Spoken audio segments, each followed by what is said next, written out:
I feel it. Hold on. Switch says title. Okay. Okay. I can't do that. I'm gonna take it off there. Cause I'm not. They, Twitch told me I can't use that topic coming out of bondage. For real? Yeah. But guess I got. what? I don't have a Twitch account. I need to get one. Yeah, we live here, y'all. I feel it hot coming the seat off the. It's coming off the seat right now. The steam coming off the seat. Welcome from the battle to the glory. Yes, we are here. Know this. It's gonna be a good one, boy. My boy Beast One, host of Dad underscore mentality, is in the building, y'all. He took some time off. He took some time off. Lady T they was in the backstage talking to each other. Give me no love, y'all, but it's okay because I know they love me. I know it. Listen, I know it, but it's all right though, Ronnie. You ain't want to give me no love. You say, "Yeah, I miss you, Lady T. I miss you." It's okay. Right here. I come for It's all Lady right. T. I'm be honest with you, brother. You know, if it wasn't for Lady T, I'd be second thinking it every time I come on here. I know. We gonna today we gonna straighten that out today. But listen, before we get into our topic, before we get into our show, guys, listen. Father's Day was yesterday, and listen, I'm sorry, not yesterday, day before yesterday. Roddy, how was your Father's Day, man? My Father's Day was good. Unfortunately, I had to work. I've been working a lot. And getting, taking care of the family, doing what I need to do, but my Father's Day is going to be tomorrow, really, because tomorrow I'm gonna go to see my daughter for Christmas, well, and according to her, Father's Day too. But she did make me dinner, so it's all good. But we're going to go see the Kendrick Lamar and SZA concert. My daughter's a big SZA fan. I'm a Kendrick Lamar fan, and and we're gonna go have fun, have that dad daughter bonding time. My son sent me a gift from Idaho, so unfortunately it didn't fit because he got the instructions from my wife, which my wife didn't even know what she was talking about when she told him. But it's still the thought that counts, and I'm happy about that. And my youngest bought me a snack bag. He got me a snack bag of all his favorite snacks that he can give to me and then bum off me.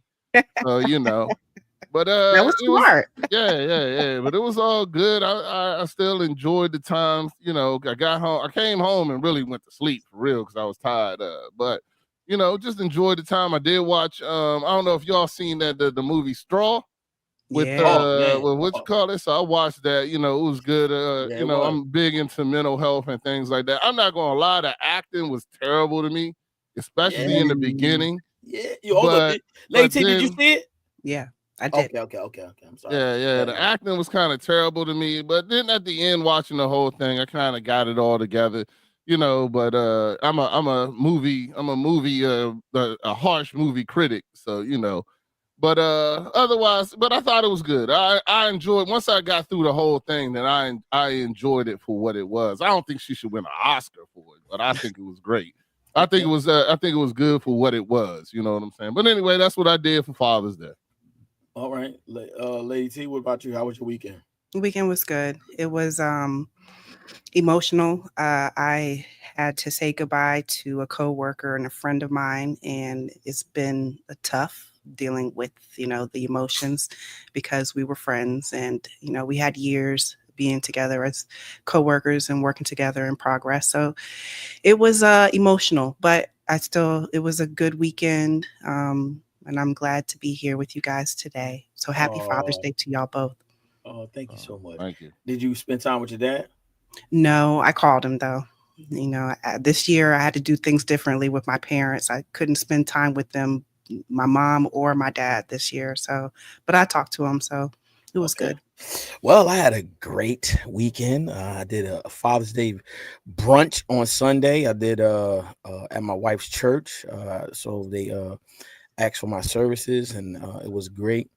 On this past weekend, man, one of my great friends came from North Carolina. He's in the service. He's in the military. And listen, man, it was great to see him, his wife, his kids. I had so much fun just talking with them, just laughing. You know how I do when we get in the midst of, my company. It's about laughter, having fun, just talking. I really sat down and have a conversation with his wife. It was good. It was a real good time. He actually had a competition he had It was jujitsu, and man, he went there, man. Listen, the first one he beat so quick. I was like, God, I just got here. The second one was for the gold medal. Man, he got in there, told him a little couple of things. I said, yo, just do this. Man, he went in there, game over. It's over. Over. I was like, yo, this is crazy. But it was like I said, it was a joy to see him win. He did the competition before. He didn't come out victorious, but this time he came out victorious. It was great. We went out to dinner after that, and it was great. Allison, what's up? It was wonderful, man. Just spending time with him and his family, man. It was great. Then also Saturday, I went to another men's fellowship. We had breakfast together, just talking, conversating, and worshiping together, praying together. It was fantastic. The acronym for Adam was obedience. No, I'm sorry, accountability. What is it? What's this? Active. Let me see. What is it? Hold up. Accountability, discipline, active, man. That's the M. So those are the acronyms for Adam. And it was real good. What's up, Daz? It was real good. That was It was good. on Saturday, and then I did another men's fellowship on yesterday. Man, listen, I got some information. I can't share it right now, but listen, I'm telling everybody about this, man. Look, I did not know about it, so I got to get more information, more details on it, and then I'll be able to share it with you guys. But I'm telling you, it blew my mind. I'm talking about generational wealth. We talk about building residual income, where you could do it together with your family, somebody you really trust. It's big. I mean, it's just sitting there talking with these men, and some of these men, they got it together. And so I want to share that information once I get everything, all the stuff that I'm supposed to have, and I will share it with you guys. But that was my weekend. Now, unfortunately, that's a good thing, but I'm going back to work tomorrow. The doctor She doctor said, cleared me. unfortunately. Yeah, I got the doctor cleared me. Everything's good. I'm able to go back to work full force. I know they can't wait to see me. They like, yo, Dennis is back. Yes, because I mean, when I'm not there, things don't go the way it's supposed to. But that's a good thing. It's not a bad thing. But enough of that. Let's jump into this topic because Rodney and me, we had a conversation earlier behind the stage, y'all. We're going to get into it a little bit, but we're going to go ahead and let Lady T jump on in this coming out of bondage. What you think about what's the first thing that came to your mind, Lady T? Because I did my homework. I just worked on this. So coming out of bondage, let's go. Let's talk about it. So I had to ask myself these questions because I'm all about asking questions. And I had to ask what keeps me from living in my peace, in my purpose, in my freedom. And immediately I think of, being in bondage and in a enslavement to something or behaviors and things like that. And so I had to go off of the checklist of, is it fear? Is it anxiety? Is it addiction? Is it shame? Is it guilt? Is it a spiritual oppression and a demonic influence? Because everybody loves to hear the demonic influence. Negative beliefs, lies from the past. I mean, I went through a list of what it was. And for myself, I'll probably say it was negative belief systems and lies from the past for myself. Definitely addictions and fear and anxiety is that there in the background. Shame, guilt, self-hatred is something that I don't really have much of, but I know it's there for some people. My way of being is very strong, and I don't let shame and guilt, grip me long enough. Fear and anxiety can grip a little bit longer, but I had to know what it was. So I encourage people to ask the same question. What keeps you from living in peace, harmony, freedom, your purpose, and truly be honest with yourself? Because that is the bondage. what it is that keeps you enslaved and doing the same repetitive negative things that's not helping you, that's not encouraging your life or encouraging the people around you. And we just have to be honest with ourselves and figure that out. So, I mean, we all talk about going to God, but there's a lot of people that have that talk about, well, what has God done for me? They feel abandoned by God, or they look at their circumstances and say, this happened to me and this circumstance did this, and why me? And they get mad at God. And these are the things we need to really talk about, have some type of, community where they can go and communicate what they feel as far as, the bondage that's gripping them. So I just explained my things of what, keeps me from living in my purpose and my peace. What about you guys? Ronnie. All right, I'll go next. I mean, coming out of bondage, so there's a lot of things that when I talk to people about this, is that first you have to become secure in yourself, because because bondage, in my opinion, is something that you put yourself in. You are a lot of times you put yourself in, and then people are afraid of change. So I believe that a lot of bondage is stuff that has been placed or put into your life when you're young and you're a child. And the thing is that when you get in these situations, you learn certain ways to deal with them. You learn certain ways to cope with them. You learn certain ways, and a lot of those things can put you into a certain bondage. And then the thing about it is, people are now afraid of realizing or being able to admit that you've been doing something wrong. You've been doing something incorrectly. You haven't been going to the right place. You haven't been, I talk freely on this, on especially here in my podcast, about my alcoholism.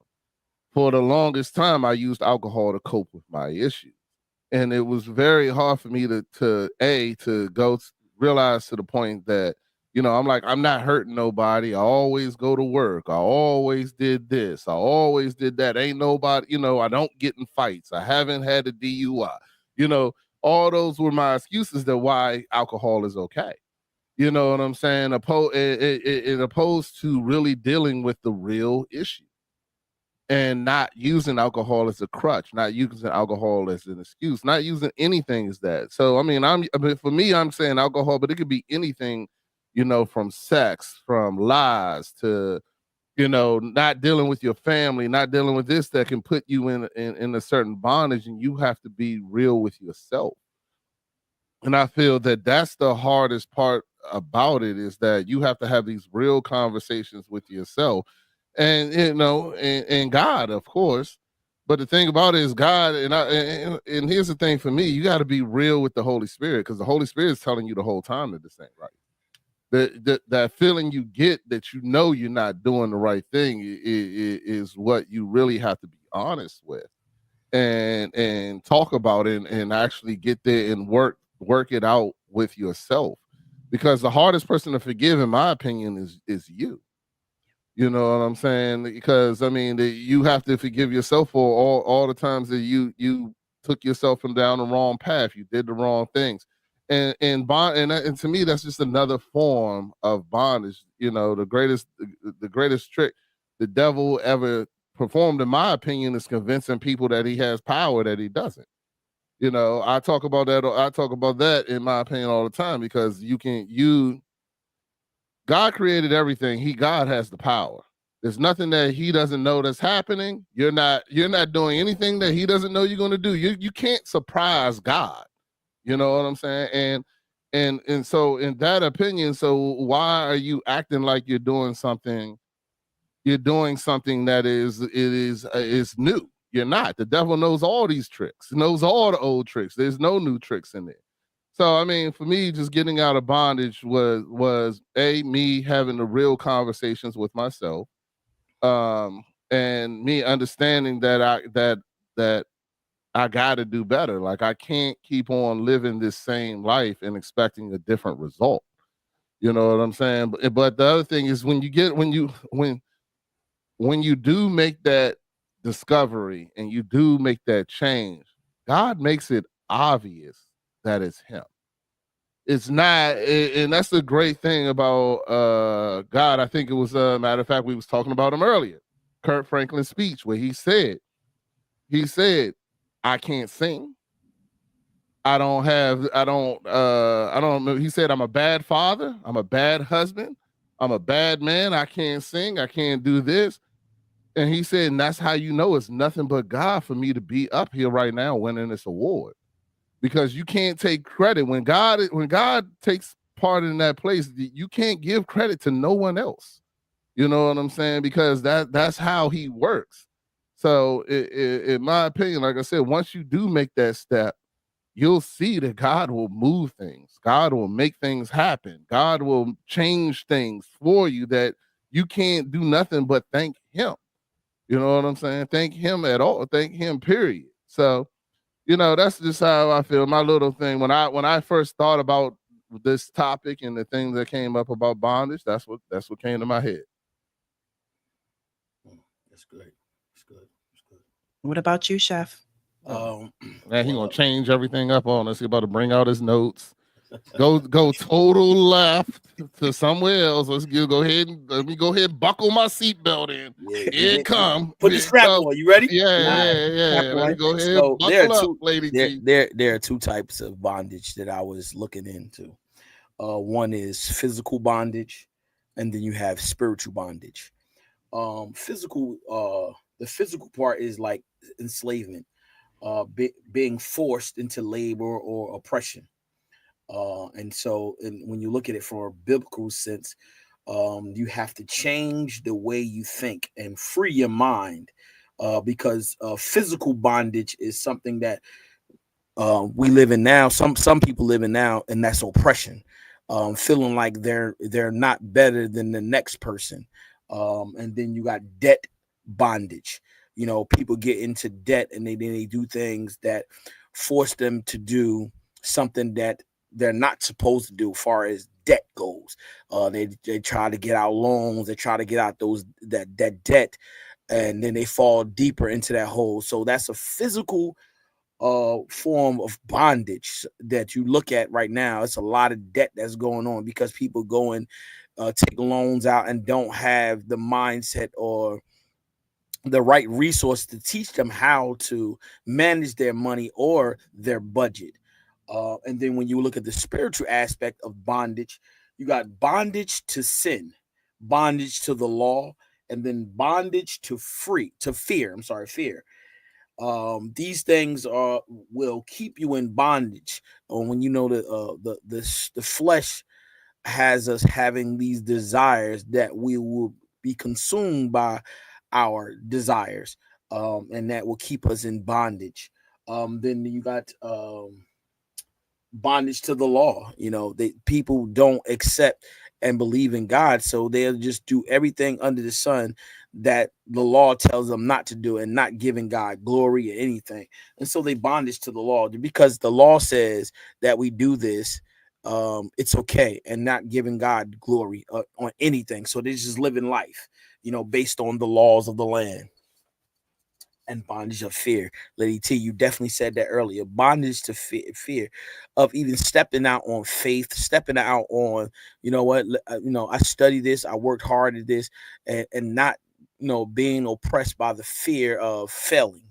And so when you look at that, that these are some big things that we deal with as a whole at the world.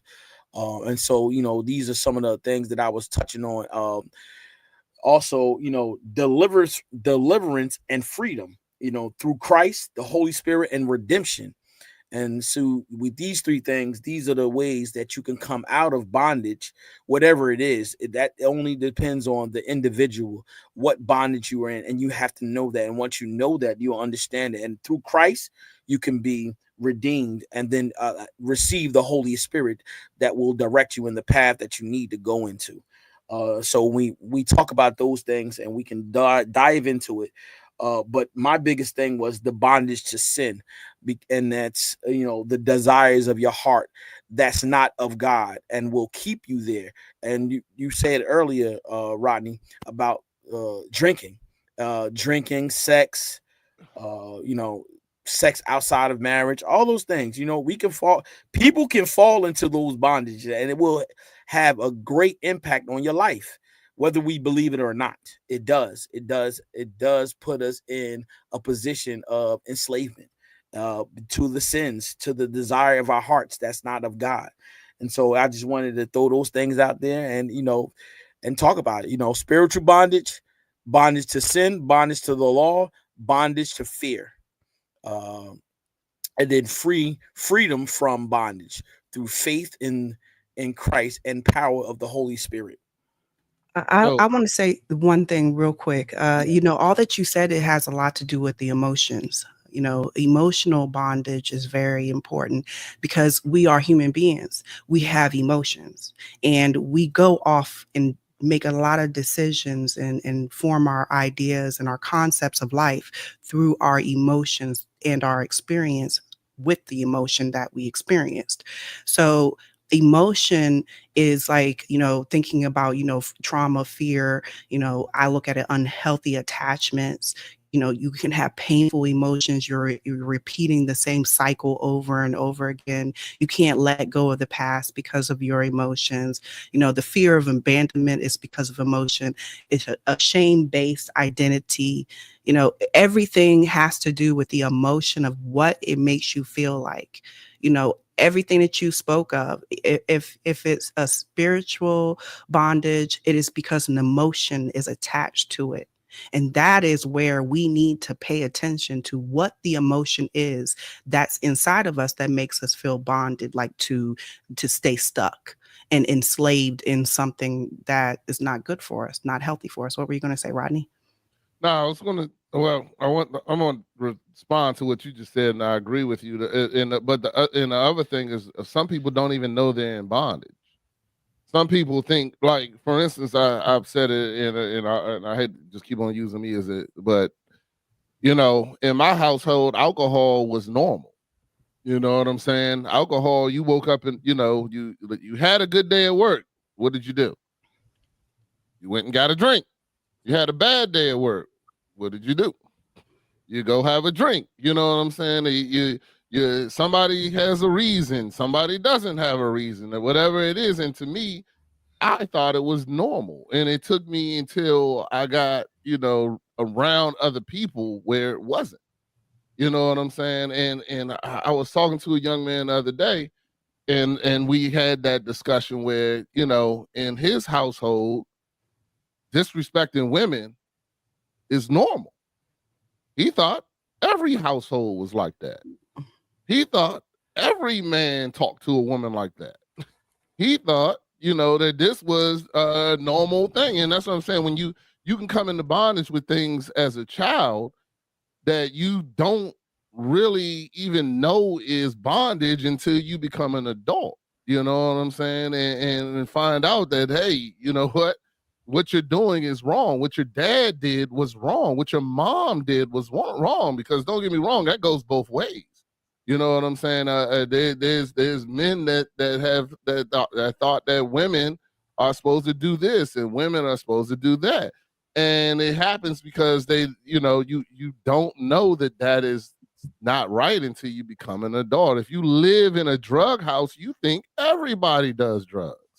You know what I'm saying? If you live in a place where like I said, abuse, physical abuse, mental abuse, verbal abuse, then you think that all this is normal. It takes to a point where you finally meet or get in another place where people show you that there's actually other options.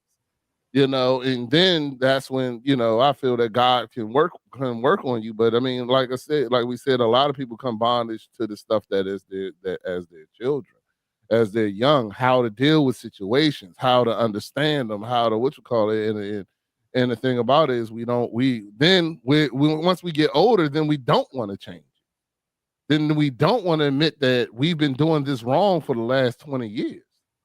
Then we don't want to change, the way things are going because you think, oh, well, that's how my dad did it. That's how my mom did it. That's why we talk about generational curses and things like that. So, that's all I wanted to add to that. But I also wanted Chef Dennis to talk more about something that he actually went through. He gave great points on all these levels of bondage, but which one do you struggle with, sir? Sin. Bondage is to sin. Everybody. So it's there's not a personal. Talk about everybody. Nah, I'm talking. Me too. I'm saying because I got to put myself in there. But bondage to sin, everything that's not of God that can keep you from doing His work, His will for your life. You know what I'm saying? And sometimes the desire of our own hearts is not what God wants for us. That's including me. You know what I'm saying? I want to do certain things that I can't do. Look, I don't look like like Roddy, you said me, right? I'll give you an example of myself in my life, right? I've been out of work for 3 weeks, right? I feel like there is nothing that's not supposed to happen in my life that's not in God's will. So everything that happens, God is allowing it to happen for a purpose. There's nothing that does not happen that don't have a purpose. So when I looked at it, I looked at it differently. I said, I'm out of work. Oh my goodness. I do everything at the house, and financially, I'm the breadwinner, and I'm like, so now I've used all my vacation, right? Now I want to go on vacations, do all these things that I had already planned to do, right? God said, you can't do that now. I can't do that now. And so I didn't get upset. I was like, wow, obviously I was going about it the wrong way. My vision was it was all about me. You know what I'm saying? So God was like, no, I got something for you to do. You know what I'm saying? So now he put me out of work, no vacation. So now I have vacation. So now I'm stuck. You know what I mean? I'm not going on vacation. I'm not going to all the football games I said I want. So me, I looked at from a different perspective, different lens. I said, you know what? I feel like that was selfish of me just to already plan it and not implement God. I didn't ask God, or is that was okay with you or nothing like that. So, you know what I mean? It stopped me. And so my heart's desire is not, what God has for me. So, I'm not going to be able to do the things I want to. You know what I mean? I'm not bondage to fear. I'm not afraid of anything, not even death. Death is a part of life. It has to happen. There's no, the way you live your life is especially if you're going to live your life for God, you got to live it a certain way. And if you're doing everything you're supposed to do for God, then you will live the life that you're supposed to live. You know what I'm saying? Unfortunately, there are tragedies that happen, but that without death, there is no life. There is no life. You have to die. Die to your flesh. Die daily. So you have to die. And so when you understand that, then you won't look and have that fear of someone dying. And no, we gonna grieve. We all gonna grieve. We grieve differently. You understand me? And so some people don't understand that. They don't. When they lose a loved one, they go into this depression, and it's okay. That's normal. It's not, something that's not normal for some people to do. I'm talking about myself. My parents are still living, but I will be, devastated by the death of one of my parents, a sibling, or my kids. I speak like that but I understand that, at the end of the day, there is nothing that does not happen that God does not allow. And so I understand that some people don't understand that right now. No, that's true. But the one thing you did say that I don't agree with is that you said if you live your life with God, then that things happen the way they're supposed to happen. That's not true because you can make decisions. Go ahead. I thought that's what you just said. Because you can live your life for God and still make a bad decision and go a different way. No, you know what I'm saying? But just because God allows it doesn't mean. Let me correct that for you, because I did not say that you were supposed to go through it. When you living for God, everything that's supposed to happen and you're doing His will is going to happen. That's it. And whether you make a mistake or not, everything that's supposed to happen, doing His will. Okay, that's it. No, I got you. You didn't put and you're doing His will part. I think you didn't. I think you didn't hear me, because I definitely said that. Because I don't know. Oh, Lady T, look at that timestamp. Lord, G, look at like Lady T just want to throw back over. Yeah, I did. I definitely said that. But anyway, but at the end of the day, that's true, man. It can't. God is a merciful God. You know what I'm saying? He's that. He's just that for everybody. The sinner man versus the man that's living holy and righteous. We gonna go through stuff. That's but going through something is a living testimony of you coming out of the storm. That's why we got testimonies. That's why we got trials and tribulations. It's in there. You're going to have trials and tribulations, and it's up to you to come out of that storm, come out of those trials and tribulations. And how do you come out of it? You got to endure. Sometimes the storm it get heavy. How do you endure that? Because I can promise you this: if you ain't living for God, it's gonna be real tough for somebody to endure their trials and tribulations. I said tough. Is it possible that they can? Yeah, but it's going to be tough. It's going to be a tough road because they're trying to do it on their own and not for God and not giving God acknowledgement. You know what I'm saying? It's going to happen like that. Candy Cane Miles put a question in there. I don't know if you want to answer that or bring it up to the panel. I'm interested in it. Okay. Hey. Dr. Toy is in the building. Hey, y'all. What if you don't know your purpose or need clarity on the lane you should be serving? All right. So who want to tag that? Who want to get in that? Anybody? You sound like you want to. I want you to go first because I hate it every time we answer and you go total left on our answers. So I want to go ahead and hear your answers so I can go totally right. Ronnie, stay in your lane, okay? Because you came out of your lane and tell you what's going on.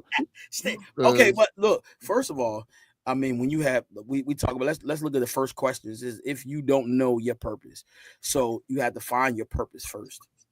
The purpose that God has for you. When God gives you a gift and it comes easy to you, you know that you're walking in your purpose because God has given everybody a gift. And when you walk in that gift, with that gift and that purpose that God has, it comes easy.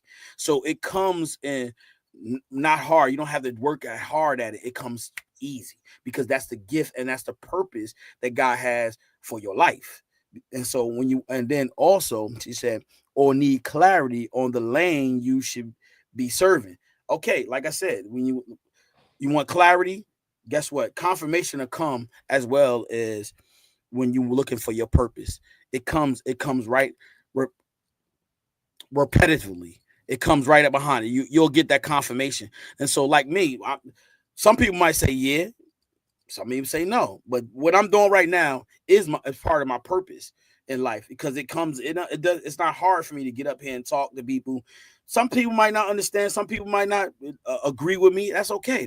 And that's cool. But at the end of the day, my positivity, the love that I share, the love that I want to spew out on people, it's contagious, and it's gonna always be that way. And because I allow God to be the center of my life, I'm not perfect. I'm not the best. But I'm work in progress. I'm working at this. It's a work in progress. It's only second season for me. I need to snip that real quick. Snip it. He's not perfect. He's not perfect, and he's not the best. Because I done heard him say that many a times. You ain't never heard me say I'm perfect or best. You better get up out of it. That's the aura I got from you. But we gonna go ahead and because I think I think you put me on a pedestal. Like, don't put me up there, man. Don't put me up there. I ain't up there. I don't want to be up there. All right, go ahead. What you want to say? But no, I agree with everything you pretty much said. I mean, but the thing is, for me personally, I've been fighting against my purpose for a long time. You know what I'm saying? God told me that, Jane. I told him he was lost his mind. He need to give somebody else to do that. And that is really, unfortunately and unfortunately, you got to be careful about what you tell God you're not going to do. You know what I'm saying? Because that is typically where God wants you, where He's going to push you to be and push you to go. 2 years ago, if you told me I would be on a podcast, I would have told you're a lie. Ain't no way I'm doing that. Ain't no way I'd be on, and better yet, I'm gonna be on a faith-based podcast with some friends. I would have looked at you like you lost your mind. You know what I'm saying? And God, when you really submit to Him and you start listening, God will move and put things into place. All you got to do is walk through the door. You know what I'm saying? But you got to be, the hard part is being willing to walk through that door. You know what I'm saying? And it's just like a lot of things in the Bible, or God could have parted the Red Sea without without Moses. He didn't need that. He didn't need, but all he had to do, but he made Moses raise your staff. You gotta still do something. You know what I'm saying? He didn't need to get the people out. He didn't need them to get people out. He didn't need David to win all those battles. He could have slayed Goliath if he wanted to, but he still made him get the rocks and do the act. You know what I'm saying? So it's still. But I just want to chime in on that.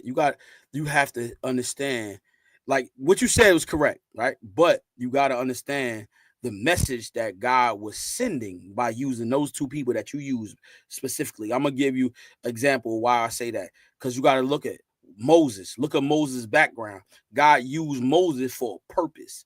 And the reason why he used Moses for the purpose is because you got to remember, he came out of bondage, right? He was already a slave, but he came out of bondage, and God used him to talk to the people of Israel for a reason. Because guess what? They say, wait a minute, he was up there with royalty and he came back for them. And so God knew that they would follow him, because guess what? He came back for them. He was a free man. But when he came back for them, and guess what? They followed him because he said, listen, God told me to come back to free y'all. That's all they wanted to hear. And when they heard that, guess what? They followed immediately. But God said, okay, Pharaoh didn't want to hear that. He was like, no, I'm not letting them go. Hold on, don't miss my point. My point is, where I'm trying to stick to what Candy was talking about, is finding your purpose. Is that when you find your purpose, there's still action you have to do. You know what I'm saying? It's not, and that's what I'm trying to say about that, is that there's still an action that you have to perform, or you have to go through, or you have to do in order, even when God tells you to do it. And I mean, there's still some craziness to it. If you standing in front of the Red Sea and God tell you to lift the stick, I'm going to part it, you're going to be like, what? You know what I'm saying? What? You want me to do what? You know what I'm saying? And I mean, in reality, that's how, I'm not saying I parted no Red Sea, but that's how I felt when I'm listening to God and having these conversations about my purpose. I'm like, so you want me to do what? You want me to go here? Nah, I don't know if you got the right person for that. You know what I'm saying? And it takes true faith in order to know that, Moses had to have faith that when he raised that the part the sea was going to part. You know what I'm saying? That when all these things and these stories in the Bible, when it happened, that it takes that real faith, and you got to have faith in God, because God's going to ask you to do things. He's going to lead you in directions that because you're not, in my opinion, this is what I say to myself, is that I don't have the brain of God, so therefore I'm not going to understand where he's taking me. I just have to go and do what he tells me to do. And then when I get there, then I'm like, wow, you know what I'm saying? Like we said earlier, when you're doing that, and you go through it, you realize that there's nothing but the grace of God that got you here. There's nothing else. It was not you. You know what I'm saying? It was not me. If it was up to me, I'd still be playing video games in my basement. You know, you know what I'm saying? Not out here doing his work. So I mean, and that's the truth of the matter to go into about finding your purpose. I mean, God will reveal it to you in due time. You know what I'm saying? Just be better than me and not fight against it for so many years. That's all I got to say to you, Candy. That's just answering her question. There we go. All right. I wanted to say something. So I've been listening to you guys and thinking about what I've said earlier. And I'm looking at my own situation, my life right now. I'm not going to get deep into it, but life has pushed me. God has pushed me into a direction that has been difficult. And I thought about like what I said earlier about fear. And I do have a fear, a spiritual fear of God. Like, I do not want to make the same mistakes. I do not want to disrespect God. I want to have reverence for the holiness of what God has done in my life, and for the holiness of what God has done in other people's lives, even though I've never met them. I'm put in a place where I have a fear of God, because I'm not fearing people. I fear of not saying the right things, not doing the right decisions, but I always have God on my mind. God is always on my mind. God is always on my mind. In everything that I am thinking, I am like, God, help me in this decision that I'm about to do. So but there's a reverence of in respect and fear that I have. And I think that we as people have to learn how to get to that point, because it took a lot for me to get to seeing myself, this journey of me seeing myself. I'm closer to 50 now, right? And I've had a lot of experience of life and people. And I'm starting to see that God is directing me into a path that I do not want to go to. I truly do not want to. I am the reluctant leader. I am the person that does not want to do the front scene. I will start crying because I don't really want to be in that position, but I'm being pushed into it. And all I can do is just really kind of, be courageous. We have to be courageous in whatever we're doing. And for change for ourselves, we have to be courageous to make the steps to say, I'm no longer going to do this or that to hurt my purpose and my path, because I see greatness in me. We have to know our worth too. If we don't know our worth and not know the greatness in us, then we're really, doing a disservice to, really getting out of bondage. You need to know who you are. And so I feel like, when we have these conversations, it's great when we have these conversations, but the time that I'm going through right now, I don't even know sometimes how to speak. So let me just say that. So the fear of God that I have is a speaking thing, because I don't speak well. And I say I don't speak well. You hear me tell you I don't speak well. And you hear me and then laugh at me and say, yes, you do. And I say, Okay, there we go. right. I'm glad you said it. Go ahead. Right, right. See, and so that's I'm doing something to myself by talking the way I talk, to hearing other people tell me, no, that's not what you're doing. So there's something, we all have to pay attention to within ourselves, to see what other people say about us and what we think about ourselves. And that is, being honest, being aware and of your own self and being honest about it. It takes time. This journey, getting to God, walking to God, walking that path is a lifetime journey. And this is not an overnight thing. We need to know that this is going to take time, and be compassionate with ourselves, not be so harsh and so unloving to ourselves. We have to have mercy and grace for ourselves like God has for us. And we have to give it to the other person, our neighbor. So I just wanted to add that. You guys answered Candy's question perfectly. So, I didn't want to add much, but I had to think about what I had to say out loud. That was my testimony time. How about that? Hey, it was great, Lady T. I loved it. So Lady T, I was listening to you. So you're a strong person. And so, that's part of leadership. When God made you, that's what he made. I hear you say that, he's pushing you into this purpose, or push you into this new light. It's because that's how you are. You strong. You know what I'm saying? And you speak with authority, and you walk with authority. And so because of that, guess what? You are held to a different standard than most people. When you stand like that, just imagine you could stand on a mountaintop by yourself, and people gonna hear you because you strong.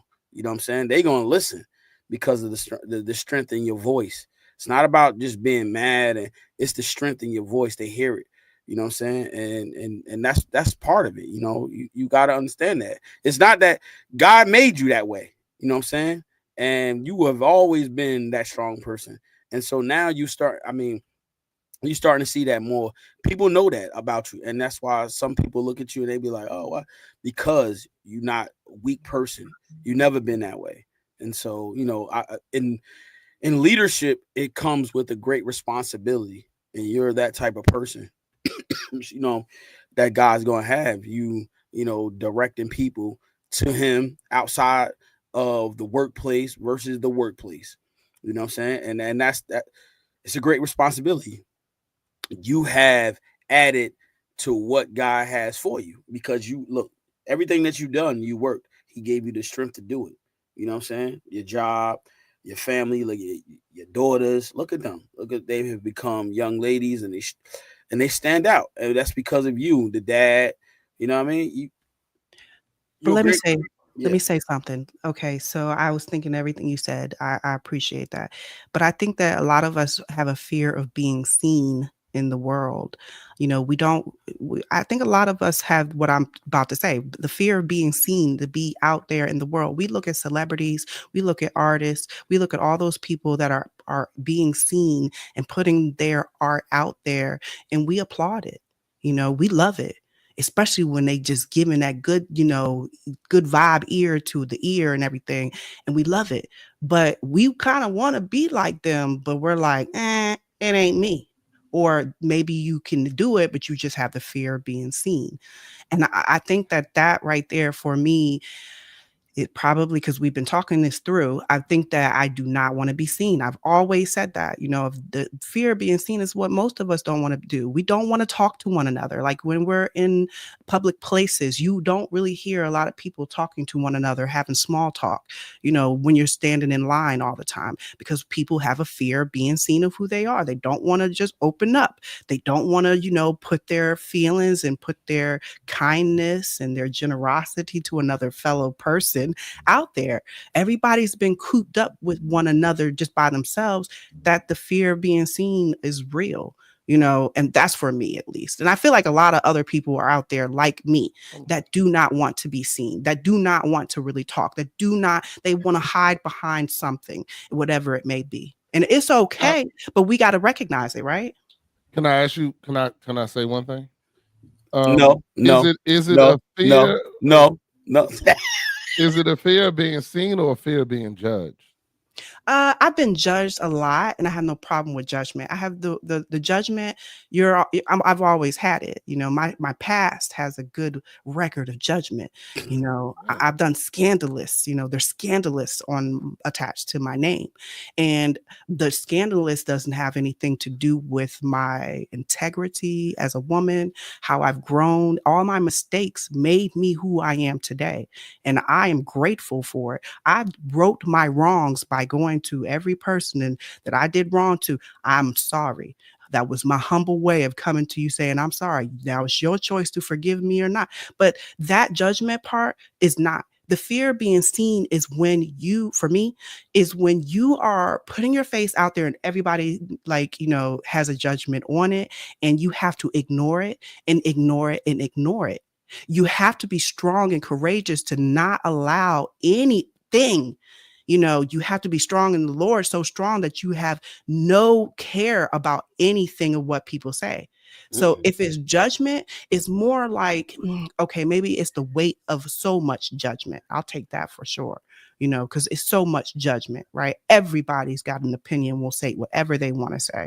So I can accept it if it's something about the weight of judgment, possibly, Rodney. I don't know, but it's not more of judgment like I have a problem with somebody judging me. I have been critiqued big time, and people have said to my face things that were irritating and nasty and mean, and I've accepted it. Like, I don't really, there's not a problem with that, but I think more of it is like, I love my covering. When I say my covering, I look at it as the covering of God is a protection that I hide daily. And my hiding daily is when I'm under the covering of God. And so when I'm out and being seen, it doesn't feel like it. It feels like the world. It just doesn't feel like. But if it was like, probably fellowship with, I think about, let's say, pastors and people in the church and things like that. You come for a reason. That's a fellowship. That's totally different. The energy is different, right? I don't, you get what I'm trying to say, right? You Yeah, I get understand what what you're I'm trying saying? to say. Okay, I'm done But talking. I do want to say something about that because I have experienced some of the things that you're talking about. One, I've experienced. I'm trying to make myself live because I got people commenting on my page, but we're not seeing it. So just give me. I'm sorry. Yeah, yeah, yeah. Hey, Why hey, did not Roddy. let me do it? Yeah, make sure you tell Yeah, them. Hey, make the comments. I yeah, gotta. yeah, yeah. I Yeah, got you. But we gotta see those. Yeah, I gotta work that out. I gotta figure that they out. changed. I think they changed it on Facebook because I used to just be able to go on here and hit edit post and then make it public, but it's not letting me do that. Anyway, all right, I'm gonna go back focus to the conversation, which was what you're talking about. And Lady T, and I'm gonna be honest with you, and I have talked about this. My wife has come on my show, and talked about this as well. The devil will use your loved ones, the people that are the closest to you, to stop you from going in your purpose, and they won't know that they're doing it. You know what I'm saying? They won't know that my wife was my biggest critic, and she did not critic me. She did not give me that criticism publicly. She did not come and, make a big deal about it, this, that, and the other. But privately in our room, I felt that judgment. I mean, it hurt. And I felt it strong. It was not weak at all. You know what I'm saying? Because the thing about it is that people don't understand change. People don't understand change unless you've actually had a drastic change. And I mean, for me personally, I've had a drastic change. I used to be a person. I had to tell my wife, you're not even talking to the same person that you're talking about right now. Like that, and to have that conversation with your wife was tough. And for me, I had to give forgiveness, even though she didn't ask to be forgiven. You know what I'm saying? I had to let that go, because God had changed me in a way that I was like, yeah, you don't have that power anymore. And I had to tell that to my wife. I was like, yeah, I'm not living life for you anymore. You know what I'm saying? Yes, you're a part of my life. Yes, I love you. You're a beautiful woman, this, that, and the other. But yeah, and it took her going to church and crying at the altar to get herself to the point where she forgave me for everything that I did years and years ago. That at this point, I'm like, I don't even know why you still talking about that. You know what I'm saying? Yo, that dude is not the same. I'm not him anymore. So I don't even understand. I apologize back then, but you bringing up stuff 15, 20 years ago. None of us are the same. You know what I'm saying? And I tell people that now. I had a young lady walk up to me in a party getting ready to fight me because I fired her 15 years ago. And I looked at her and she said, "You belittled me." So, and I have a very sarcastic mouth. I understand that. And I don't remember nothing I said to this young lady. But I looked at her and I said, "Look, I see that you're hurt, and I apologize for whatever I did. But the person you talking to now is not that same person. So whatever I did, I'm sorry for, because I'm sure I did something cruel to you at the time, but I'm not that same guy." I said, "But you're more than welcome to sit at my table.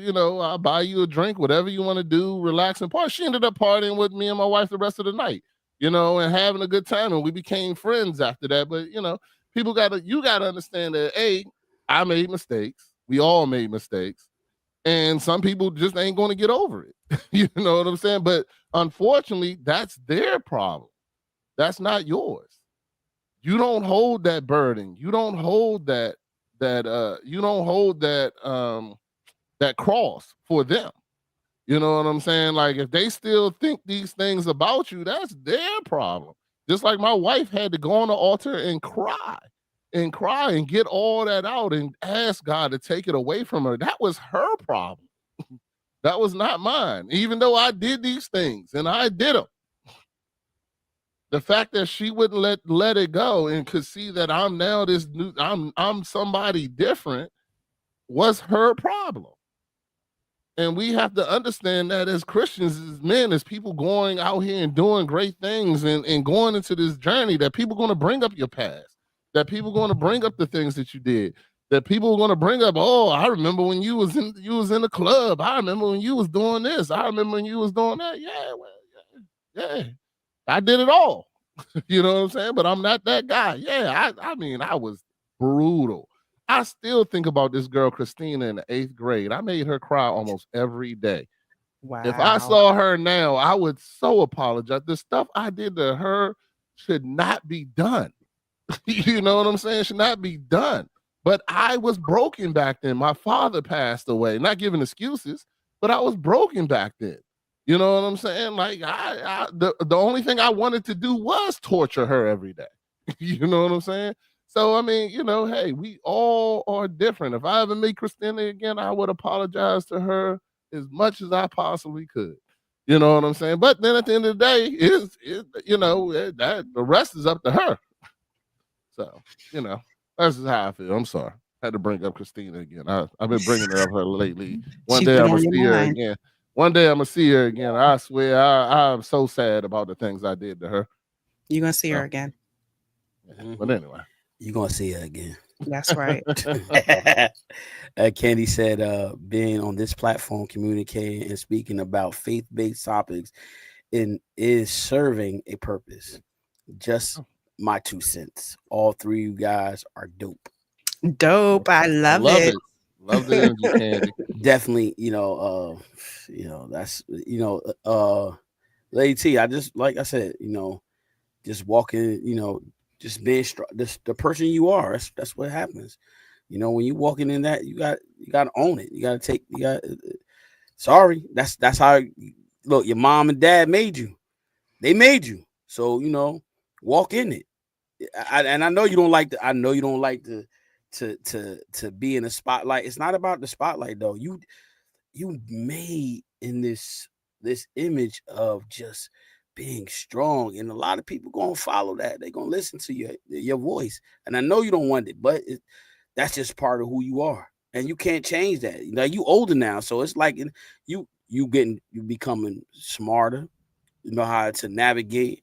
Even just being on this, like you said, even being here, it's just you knowing how to navigate and knowing how to speak so eloquently. You know what I mean? It's definitely that is a purpose that God has for you. You don't like going to church, and I get that, but at the end of the day, you definitely have a calling on your life. You can run from it all you want, but look, we come from the same. We always say this: we come from the same loins, and guess what? We know all of our cousins. Everybody don't have the same calling. Everybody don't have the same purpose. You one of the few that definitely God has a calling on your life. And we could. I ran for mines when I was between the age 19 to 30. I was like, wilding and nah. I got something great on my life. You know what I'm saying? A calling on my life that I accept. You know what I'm saying? And that's why I always talk about my character, my integrity, how I handle certain circumstances, situations. Listen, a lot of people, believe it or not, I mean, I expose myself because I'm gonna be vulnerable because I want people to change. I want people that's close to me, that's outside of me, that's close to my circle, that see that he strive to do that. I strive to be righteous and holy. I'm not perfect. I'm gonna say that again. I'm not perfect. I don't want to be perfect.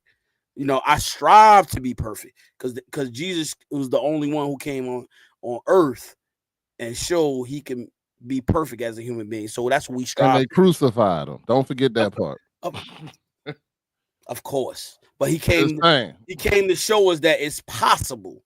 He showed that it's possible to be able to do that, and so we strive to do that. Hold on. I'm gonna go back to that comment, and so I just want to tell you that, man. I'm gonna keep on saying that. That's why I don't have to expose this, but you know what I told you before about the journey that we see. God put on my heart. That's not the season for that. You know what I'm saying? So much is going on. So I acknowledge that. I acknowledge that and I accept it. And that's part of just being obedient to his voice. You know what I'm saying? That's between me and you, but I just want you to know that God is in you. So, he's going to order you to do things that it's not comfortable all the time. You know what I'm saying? It's Well, not. let me say this because I wanted to end this whole thing with this conversation. This right here is like the what God has been speaking to me is to nurture the inner child. So the inner child in all of us is that spark of God, that energy of light. And my childhood, I heard God a lot with all the things that were happening. And it's like I'm being told to nurture. And that is very true for each and every one of us. We need to learn how to nurture our inner child, that, the upbringing that we were brought up in, there's an inner child in us that's innocent. That innocence needs to be nurtured and loved and, put into a place that can, give us some type of spiritual creativity where we are serving God in a way where we know that's only God, because I can't do this, right? that's what we can see. Mhm. But it's being compassionate, is being like what Christ was trying to tell us about turning the other cheek, loving one another. There's compassion, there is a love that Christ tried to give everybody and make them understand, before the killing came of his body. That's what he was trying to say, is like, learn how to love the innerness, the inner child, the inner part of us that is the innocent part. Then we learn how to love one another. Do it first for ourselves, and then we'll learn how to do it for another. So I've been hearing nurture the inner child, and that is my little message for myself and anybody else, because our inner child, only we know what that inner child is truly, that it is for us, and it was in our past, how it spoke to us, how it resonated within ourselves, and how it got diminished as we grew up, and how so many things in our life just let it all go away because life happened. So now let's get back to nurturing that inner child in us, because we can come back to Jesus through like a child, through God like a child. That was what I wanted to say. Go ahead, Ronnie. Nah, I ain't got no say. I'm still trying to figure this out. Oh, so But I so got Desmond said when God created us, he gave us a path, and every step we take on that path is our purpose. Every choice we make serves a purpose. That's And right. then the good, the bad, the ugly, it's all a purpose. I'ma tell you why. Whether it's ourselves or others in our path, somebody will learn something. When we learn its purpose in that. Okay. And then he said, God wasn't perfect either. God. God. Oh God no, was he messed up there. He might have meant to say Jesus, but Jesus was perfect too. He said But he created a world to be perfect, but it's not. So he fell. Oh Lord, and that's he the that didn't end. and create the world. That's All right, well, the and, he sign of was life. doing good. and No, wait. But I listened when he said that. I was like, well, think about Job. Job has so many stories about what God said. He said certain things. He did certain things. A lot of people ask these good questions. Why would God, a loving God, do that to his faithful, loving servant and do what he did to his life? What was the reason why? What do y'all say that was? about who? About who? Job. Job didn't do anything, but still. Exactly. But Wait a minute. God, Wait. Well, hold on. You asked. I'm gonna jump on that question. What you say? What did Job do? Listen, Job faith never wavered ever. And right. so guess what? He lost everything. God said, "Oh, you want to trust my servant? God, Job, test him. He not gonna fail me." Right. And guess what? Job didn't fail him. He gave Job more than what he had the first time. Well, okay, we know all that. We're not talking about that. You We're said what he talking do, about but why did he why didn't do did nothing to Job. Nothing. okay. He Do you know? allowed things to happen, but he That's Yes, didn't it. do nothing. that's what I'm Nothing. You trying to gotta say. He remember, you spoke to the gotta, devil. yeah. He spoke to the devil and allowed all that to happen. And that's the thing. Why would a father do that to a child? These are good questions All that right. we need to learn how to I do it contemplate all the and think about. time. What are you talking about? Exactly. I do it all the time to my children. Yeah, go ahead. It's hot. I, It's hot. But hey, then they go back over there. All right, go ahead and touch it. You Mr. know what I'm Black saying? said, "Look, exactly. God didn't do anything to Job. He didn't, because guess It- what? What you got to remember, we all Right. talk about the Bible and the stories in the Bible.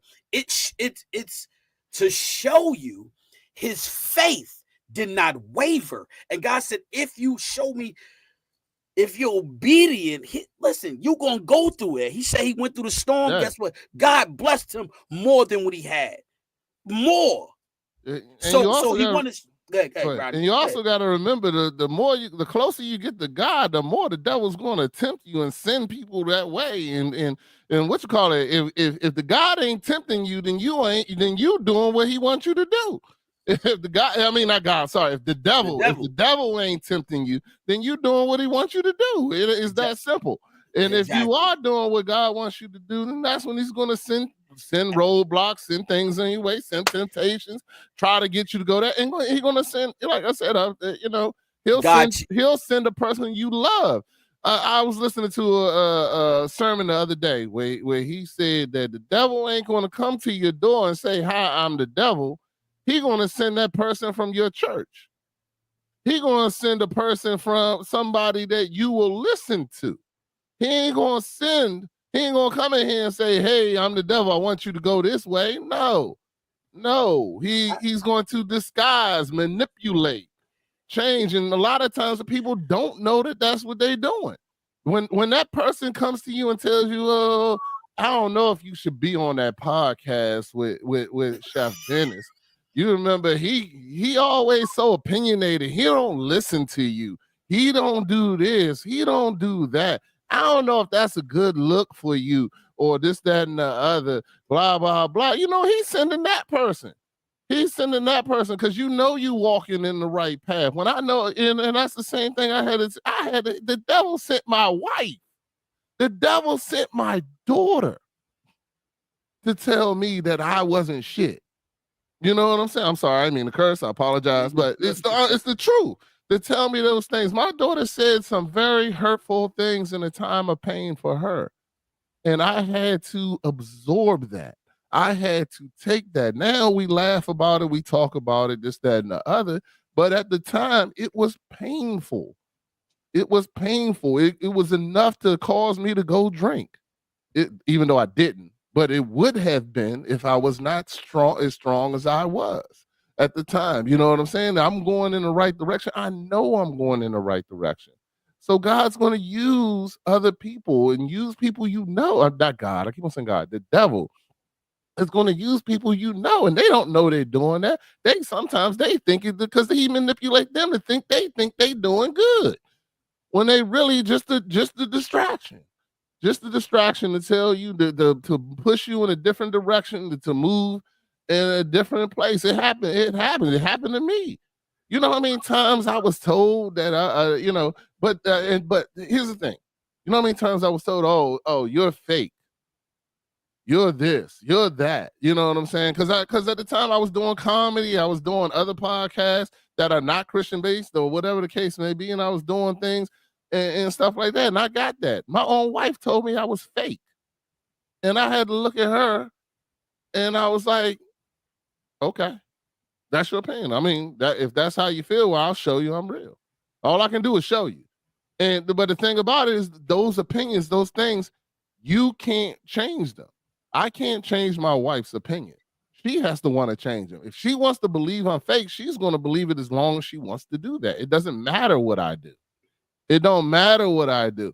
It don't matter how many times I come home and show her and this, that, and other until she went down on the altar. I had this episode about maybe a month ago when my wife was on there. And she said, until I went down on that altar, I did not see my husband as this new guy. I saw him as a character. Mm-hmm. As a character. And that wasn't my fault. You know what I'm saying? They had to do it. I looked at her and said, baby, I said, I'm not that same guy. I don't know. Because my wife was doing old tricks to get me to do old things. And I looked at her, I was like, well, this don't work. I'm not that guy no more. God has taken that away from me. So, you got to figure something else out. But that was her problem. That wasn't mine. You know what I'm saying? But this is the woman I love for 24 years, 25 years. I still love her. I loved her when she told me that. Hurt. But I still loved her when she told me that because God had already taken that away from me. God had already let me know that and don't let the devil convince you that it's still there. So that's all I got to say about, I'm just speaking my truth, man, my testimony. Y'all can hear it. Yeah. I'm happy about it. Trust me, Yeah. I'm You got strong it in out. and I mean, right now I'm working at my job. I'm touching people's lives beyond this podcast, just telling them like, yo, I used to be doing the same thing. I used to be that. And they listen to me because I'm not here preaching that I'm holier than thou, like some people on this podcast. Nobody ain't, but that don't make mistakes or is perfect. I ain't saying that, Chef Dennis. But you know, I'm like, yo, I was there. I've been there. You know what I'm saying? I've been down in that gutter. So I understand. But guess what? You have a different choice. Just like you choose to drink alcohol, you can choose not to. Just like you choose to smoke weed, you can choose not to. Just like you choose to respond to that person, you can choose not to. You know what I'm saying? Is actually very that simple, man. It's crazy. But anyway.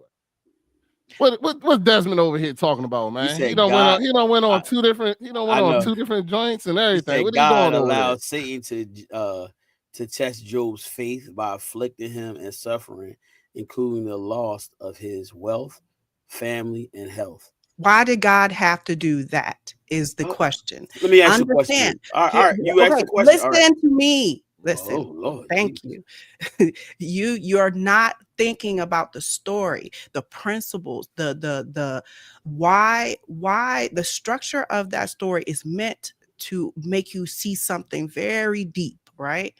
And if you look at it, why is God putting himself in a position to say that he can allow all of that happen to Job?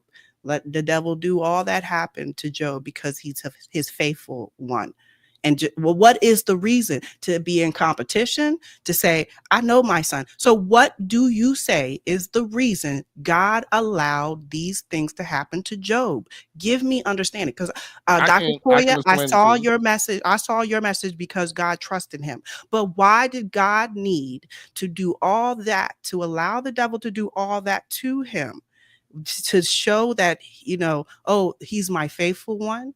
And so I'm trusting to show a point. I want to hear, because it's something we need to really think about. Because this God that we talk about, there's a message in there. And so we've been creating the whole thing of, because God, what Dr. Toya said, because God trusted him. But why did God have to have a conversation with the devil to say, I will allow all that for what, his ego? Because I know God don't got no ego. So what is the reason God said this? I always ask these questions because I love to hear people's answer. I love the story of Job. The Job story is very meaningful, and it has great meaning if we really dig. That's all I'm saying. All right, Rodney, go ahead. I'm gonna let you chat. I heard you wanted to jump in. Go ahead, and then I'm gonna jump in. Go ahead. This ain't no Because tag team. This is we talking about it. he allowed it to show that none of that is worth anything. Nothing is none of that. The wealth, the family, the what you call it, the to show that there is a bigger gift when you're walking with him. There's a bigger thing. Like, God is not going to give you anything that you can't handle. Job could handle it, so therefore he's going to allow it to happen. And the fact of the matter is, it's going to happen. Like, in our life, as we do things, there's always going to be struggle. Even Jesus was tempted. Everybody's going to have temptation. Everybody's going to have struggle. Everybody's going to have that thing, because God allows us to. And then the other part is, when you come out of it, you can do nothing but give that glory to God. Because if you go out here and I make $10 million. I go out here, I start a company. It can happen. I can start a company, get a .com. I make 10 million. I got all this wealth. I start believing in the wealth. I start believing in myself, that I got all this. I did this. I did that. And if God takes it away from you, you have to give that, you have to let that, you have to get that, you have to let that go and realize that it's by God's gift that you have everything. It's by God's gift that you have the stuff, and you're doing the things that you need to do. And he provides the way that you can get there. even though you can only see how you can get there. I'm living in it right now where I'm just following what God is telling me to do. And doors are opening up for me that I didn't even see the door. You know what I'm saying? Like, I don't even see the door. I'm not even looking in that direction. Next thing you know, God taps me on the shoulder. I turn around, the door's open. I just walk behind. I ain't even see this door. I had no idea that this was even there. I didn't even have an idea that it was an option. And I can't give that. I didn't build it. I didn't do it. God made that happen. And that to me is what God is, that is the lesson that is behind that, is that the devil can take away everything he wants, because it doesn't matter what God has for you, you're going to get. It may not be wealth. You're going to think it's wealth because you're like, oh, I got this company, I made millions. It may be health. You may think I work out every day. I do everything I'm supposed to do. I'm healthy. It's healthy people die every day, B. You know what I'm saying? Like, so all these things in life really doesn't matter. Death doesn't matter. You're going to die. I mean, we can talk about the ultimate thing. Forget all the other stuff. Well, death does not matter because you're going to die. And if you do it right, you're going to a great place. So what you sad for? You know what I'm saying? When my mom said that to me, in 2007, my mom said that to me, and I didn't understand what she was saying. Now I do. My mom said, because I told my mom I was going to get a tattoo of an angel crying when she died. My mom said, what the angel crying for?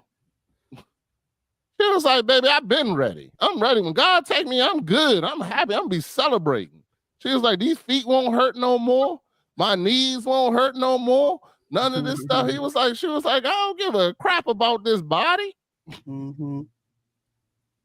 And in reality, it don't matter. Wealth don't matter. Health don't matter. Matter of fact, we should all be running, in realistic terms, we should all be running to go be with Jesus. You know what I'm saying? And God. So what does the devil have? What does he have? He has nothing. So, all right, there we go. My 2 cents. But we still not answering. I saw Dr. Toya. She said, I'm about to put it up. That what God wanted the enemy, that no matter what, Job would remain loyal and faithful. And that is okay. God wanted the enemy to know that Job would be loyal and faithful. Right. So what I am saying is, think about it. I love questions from people that make you think, right? And I heard a good question. The question was, why does God have to do that to the devil, to have a conversation and say, try? I think he even told him, try my faithful. Have you tried? Let me have this, okay? Just let me stop. Okay? But I believe, okay, that God said something. You like, have you seen my faithful one, Job? And that's what I believe that it said. I'm paraphrasing it. But that's why I'm saying the question was, why does God need to do that to his people? To show the devil that I got one that's loyal and faithful. You know, that was a great question. And there's meaning behind that. And there's books on it. And there's knowledge on it. So I've heard a lot of what y'all said was I agree. But I've heard it. I've definitely heard it. But I was just saying there that you're really not. I'm like, why does God have to do that to us? Right? Have you ever considered what I'm telling you? Well, I want to say this real quick, and then I'm going to let you go. Real quick. I personally don't believe that God, I think that was for us. That is not for the devil. I think the devil knew. The devil knows. When God talks to the devil is one of his angels. He knows what God is capable of and knows that God is who he is. The devil is not sitting there, you know what I'm saying? So when he tells him he's still going to try it, he's still going to do it because that's what he does. But I think for me, I hate it. Once again, I hate it when people act like the devil don't know who God is. You know what I'm saying? The devil knows. We the dummies. You understand what I'm saying? We the dummies. So when people when you say that God had to prove something to him, wasn't proving nothing to him. You know what I'm saying? The devil knew exactly who he is. Now the devil is going to do what he does, but it still didn't mean that he didn't know what was about to happen. That's what he does. He tempts. He tries to kill. He's going to try to steal. He's going to try to get as many of us as he can. So, if God told them to tempt him, he's going to still try to tempt him, but he knew damn well he was going to lose. Go ahead.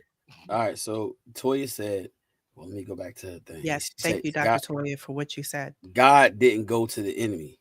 The enemy came to God. So that's one. All right. That's one. He definitely did. All right. I got to read it for myself. Okay. No doubt. But just like we had talked about this before, the enemy to our soul don't even know our thoughts, but God do. Desmond said the enemy is just as powerful as God. That's false. That is a lie. That's a lie to the. Oh my goodness, I don't even want to get there, man. But listen, the enemy don't even know your thoughts.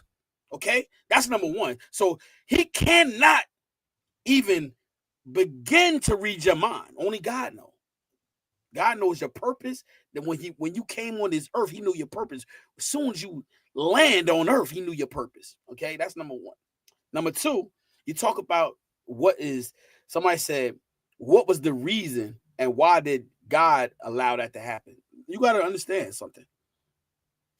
You have to be tested so you could become stronger. We got to go through tests so we can be stronger. It has to have an example for us to show us how to endure, show us how to come out and believe and trust in God. No matter what the storm is, you got to be able to trust him. You talk about Job, let's look at Peter. Peter was right there with Jesus. He's seen some of the work that he did and still didn't believe him. When he told him walk out on the water, he started to walk. He was walking on water. But because of his faith, he began to sink. He began to sink. And so you look at the Bible and those examples that's in the Bible, it shows you lack of faith. Because he had lack of faith, he didn't think he can do it. But God said, through me, all things is possible. And like I said, he was walking on water already. But because of his faith, he began to sink. And you talk about Job, and why? It's because it's showing you how his faith was strong through the storm. He didn't even waver. And so that it shows us how our faith has to be strong. No matter what the storm is, no matter what the circumstance is, you have to trust God to bring you out. And when he bring you out, he going to bring you out being victorious. Not to struggle, not to say, oh, I lost everything, not to sit in your misery, not to sit in your unhappiness. No, he said, listen, trust me, I'm going to bring you out. Trust in me.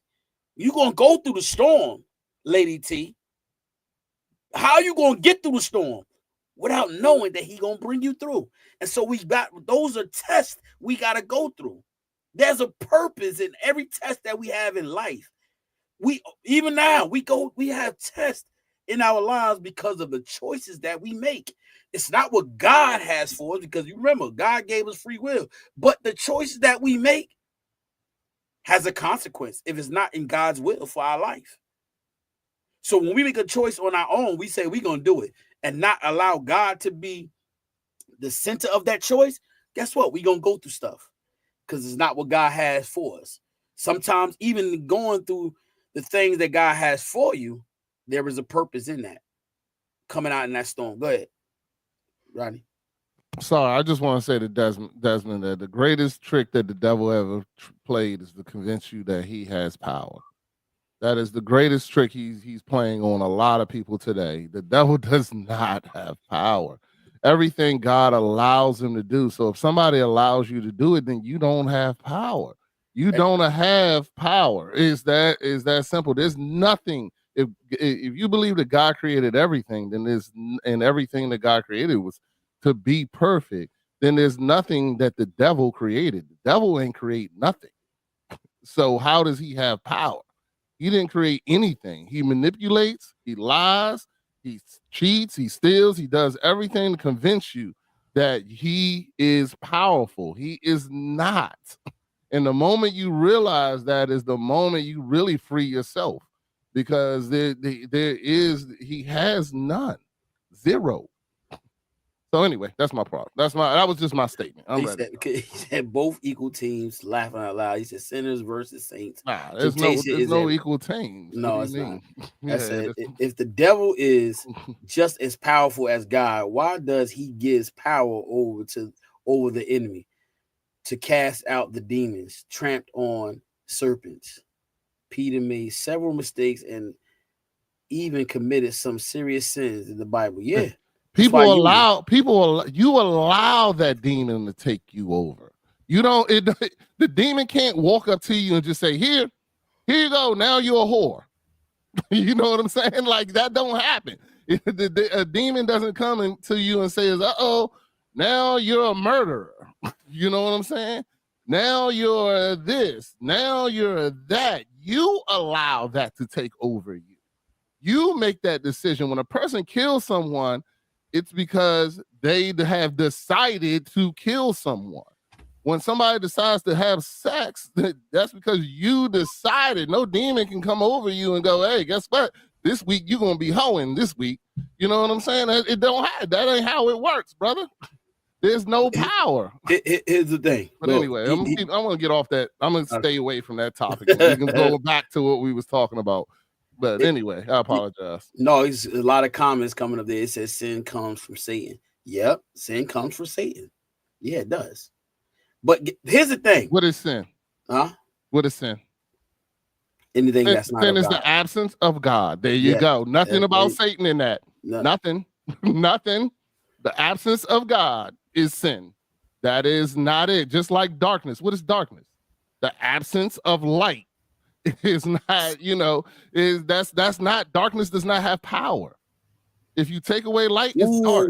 That's deep. Listen, to somebody said, well, Dion Black said, Satan can never be as powerful. No, that's somebody different. Oh, okay. I thought my bad. Right. Satan can never be as powerful as God because Satan can't love. Woo, that's deep right there.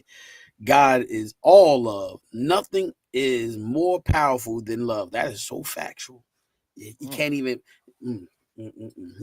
begin to love Satan. That's why the first thing God said, let there be light. You know what I'm saying? Take away the darkness. The darkness has no power. There's no darkness. There's no power without light. You take away light, you got darkness. That's it. You take away God, you take away God, and you have sin. But hey, I want to just say this, Rodney. I'm right with you though. The enemy don't have power. But let me tell you what he does. You think he got power, Lady T? Because you made that just. Do you think he got power? Listening, I think that we are saying a lot of things that we've heard a lot of times, but we live in a dualistic world where there's up and down, there's black and white, there's dark and light, and you have to work with all of those energies because everything is, if you're talking about love, that's an energy. It's all energy. So it's an energy that is the light and the dark. There are energies in this world. We are working with energies within this world. And so when I hear all this, I'm listening to it. I'm really hearing it, but I've been taught that. I've been taught all that. And I hear it differently now because of my understanding. My understanding is you have to work with the dark and the light. There's no bypassing it. If you bypass it, that's not spiritual growth.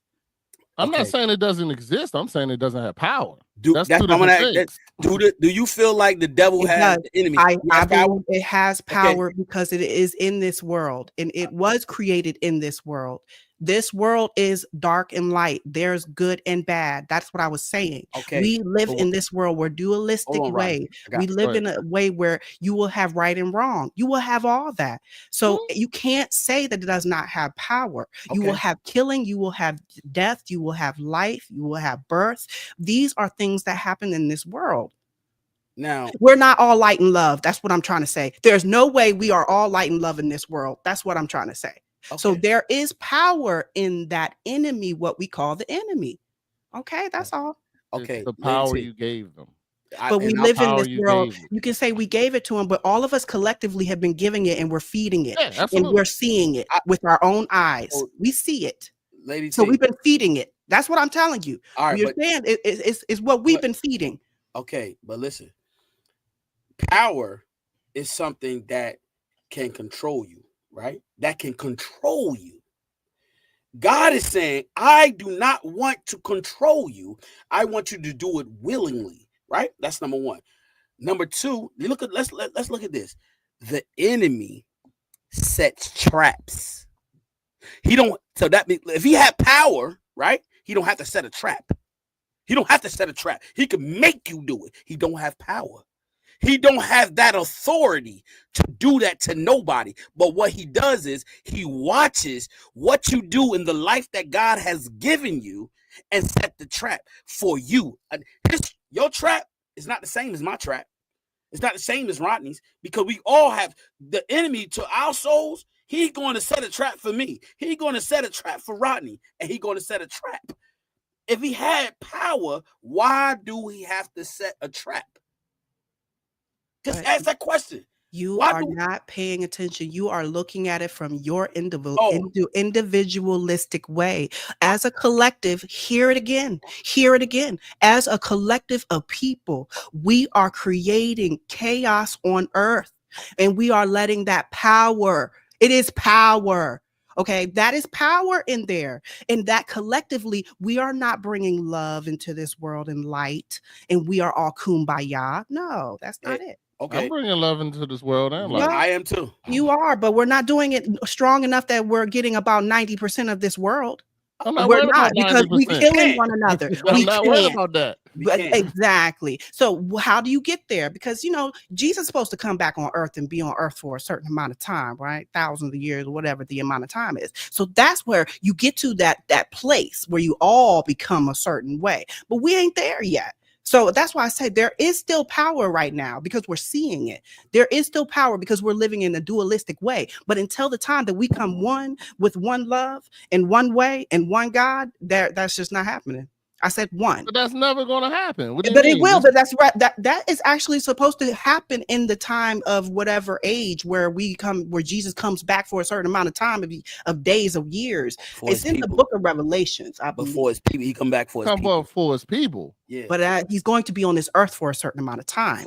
To get his people. people. Yeah. For a certain amount of time. So that's Yeah. going to be the best time. It's going to be none of the destruction and the killing and all that we're doing now is what I was saying. Well, if the devil's so strong, why don't you stop that? This devil is not meant to I'm just asking overcome questions. anything. Look at it like this. It's like this. Okay.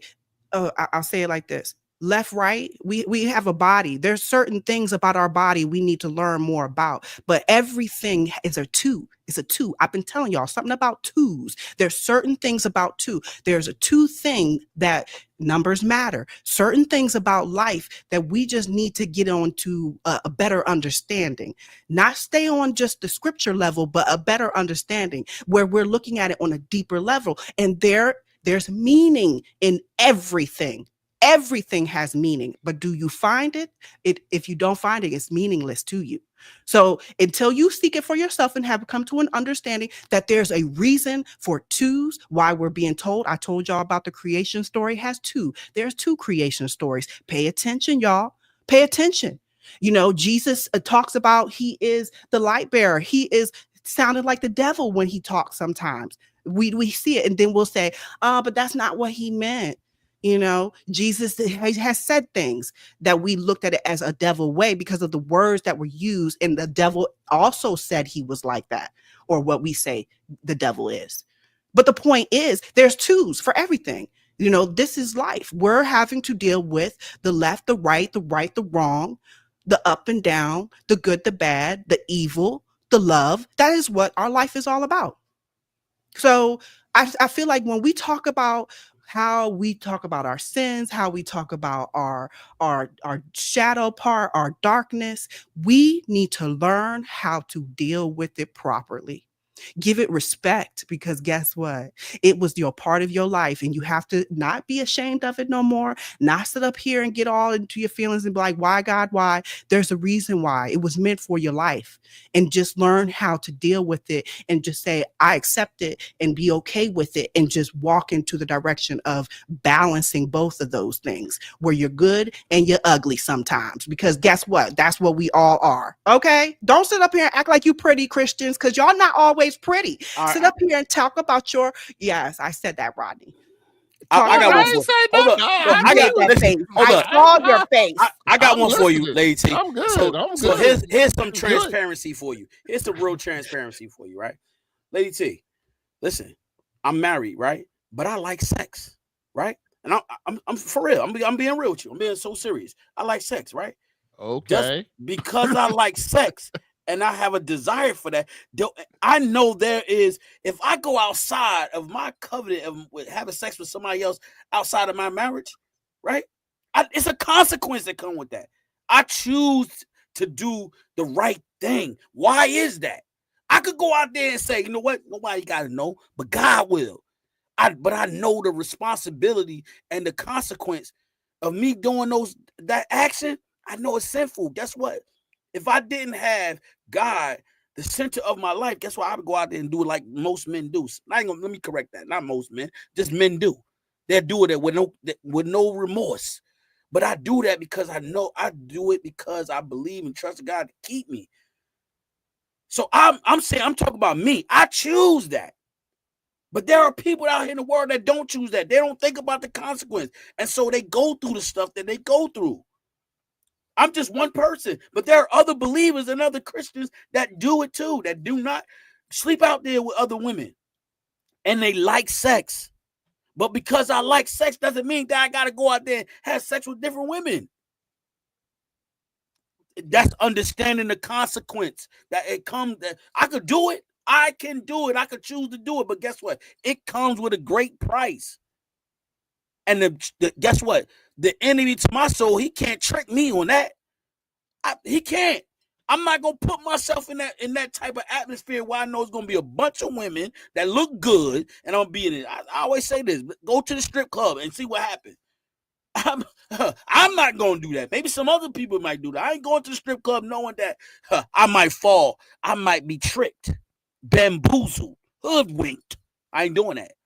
You see what I'm saying? Yes, Chef. But guess what? The enemy, guess what? The enemy know. He say, let Chef Dennis come on over here. I got some fine women over here. Just come over, this stroke your ego. Next thing you know, boom, I fall. Now I got to try to, repent. And I don't want to do that. I don't want to go through that, lady. But guess what? That's what the word be talking about. Things like that. The enemy sets a trap for you. Come on in. Come on in, let Chef Dennis. Come on in here. Chef Dennis. Come on in. Come on in. I got something for you. I got this fine woman for you. Come on in. No, you're not getting me there. Right, Rodney? Okay, Absolutely. Chef, you say That's this right. a lot. Tell 'em. Okay? No, I'm telling you because this is my life. This I is understand. my but struggle. Look, I don't You want to hear this testimony a lot. Yeah. Just because we don't believe there's no fine women looking for Chef Dennis, but we get that. But you know, that's his life. That's how he looks at it, man. Okay, yeah. I ain't gonna In be his trapped mind, like in that. his mind, they all looking for him. Okay, I'm it's saying? emotional for you. Yes, Okay. it is. Yes. Because Yeah, guess what? we know. I've been there before. I only can Mhm. speak it from my experience. I've been there, so I know what it is to get trapped. I know what it is the devil to tell you in your ear, oh yeah, you supposed to be a Christian. You ain't a Christian, and you out here sleeping with me. I know what it is. And that's what I'm talking. I only can speak it from my life. And knowing that right now, that the enemy to my soul would trap you. He will trap you and keep you there. Say, yeah, say all the sweet things in your ear. And guess what? Knowing that it's ruining everything that you had. It ruined everything. It ruined my first marriage because I was tricked. I was bamboozled. I had a beautiful wife. You know what I'm saying? So don't say that. Hey, I said tricked. He tricked me. I didn't do it willingly. I was tricked, bamboozled. Come on now. Don't talk about the enemy got power because he don't. He will trick your mind and thinking. that is good. Yeah. Think Yeah. This, I this didn't listen. one of the rare Keep times thinking I about agree with him. the other Hey. women and bringing it up in these conversations. Lord Listen. have mercy. Why can't we just not talk about it again? Lady T. Why does it have to come up? No, Because hold the on. enemy is Wait. trying to trick you, and Lady you T, have to hold talk on. to the Let me enemy. finish. Ain't Let that me right? finish. You No. talking to the enemy, No. telling the enemy, no, you not gonna get me. Yeah, hey, I'm Lady not T. gonna look at that woman that way. Nope. I Yeah. refuse. Come on, That's yeah, what you're get doing. it out of here. That's Yeah, what you're that's doing. what. You're talking to the Yes. enemy. I I'm know. telling him I he feel can't you. get this He victory can't over get here. you because you're No. giving that power of the word. No, You I'm putting not. your I'm word telling on it. the- You putting your word on it. You Hey, he telling a bald faced everybody. lie. That's right. He a bald But faced people lie. don't He can't always get it. do that, Chef. You- Not all but- people do that. You're right. And guess what? That's why I'm here to say, guess what? That's what the enemy will do. He'll trick your mind. He will trick your mind. You can't be tricked. And is that power? No. Manipulation. Why would you Hold on. say? Manipulation. Why would it be? How Manipulation? could they trick your mind? You said it can. The enemy can trick your mind. You said that, and I asked, is Yeah. that power? No. No, that's what I gave him. I gave him that because power. okay, then that person that got tricked, they gave the power, right? Yes. All right, but they gave power. They gave power to the enemy. So that is power. That it is a giving All up. right. All right. Pay Hey, Lady T. attention. Who you Hey, give Lady T, power let me to, ask it you all something. matters, right? 100%. Yes. all right. Pay attention to who you Pay give power attention to your Yes. power you give. I agree. You give the power, but you gave it. You gave power. And if you don't know your self-worth, if you don't know who you are, who you walk with, and know your power, you will give it to the enemy. And that enemy will have your power. And that is what I am talking about. Your power. Because Lord have mercy. You can, just like you gave it to him, you can take it back though too. Can take it back. Okay. You can absolutely take it back. Definitely. So if you can take it back, then they don't have power. It's that simple. It's something I gave you. If I give you, I'm just going to use something dumb. If I give you this candle, you now have the candle. It's yours to do what you want to do with. I'm allowing you to get that, this, that, and the other. But it's the same thing with the devil. That's what we're doing. We're giving it to him. You're tricking me and saying, you know what? That's a nice candle. I need a candle, what you call it may be. Well, I need a candle because I need the light. He's like, well, what about me? Be a good Christian and hand me your candle. And you go, oh, you know what? I am going to be a good Christian. I'm going to give you the light. Now I'm in darkness.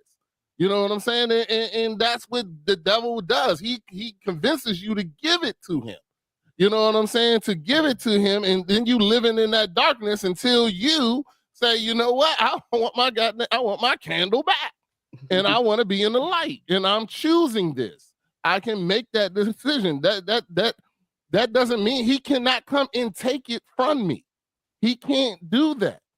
The only thing he can do is manipulate me and convince me to give it to him. That's all he can do. I'll give you all this wealth. All you got to do is give me your light.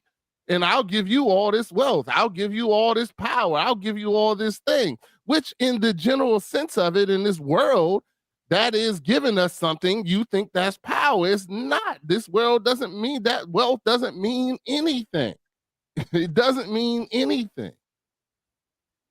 Thank you, Rodney.